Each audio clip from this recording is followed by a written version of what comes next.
senden ayırmadım. Ellerime damcı düşürsem adam, kalbimdekileri necə de anlamadan, İstemeden yola düştüm dayanmadım, suda battım alovdayam. Ellerime damcı düşürsem adam, kalbimdekileri necə de alamadan, arxanca düştüm yola istemeden, seni özümden çok istedim. Kanat çalıp kuşlar terk edir bu şəhəri, qoşulardım onlara lakin mənə soyuq deyil.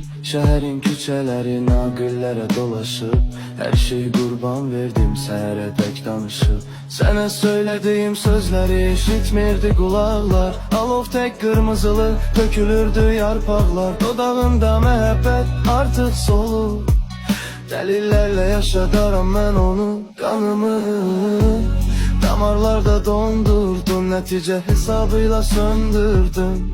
Senin için her şeye hazır oldum, tüstüte gelir zaman, ağırdır olmak cavan.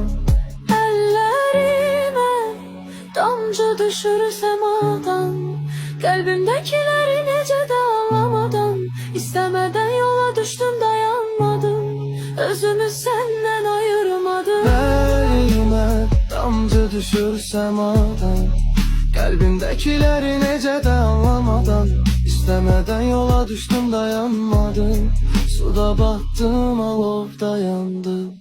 Resmimiz çizgilerle, səmayı uyarlaysan ilə, təşəbbüs qalmaz belə, həyatım mübarizə. Buz tək soyudun məndən, ailiyyətin əzəldən, səni unuda bilsəm, ölərəm mən həmin an, qayıdaram həmin axşam. Qorxuram tənhalıqdan, düşərəm küçəmizdə, qarşıma çıxarsan sən bir anda əllərində, çizgilər görünəcək bu xəyalın içində, əriyib yox olacaq.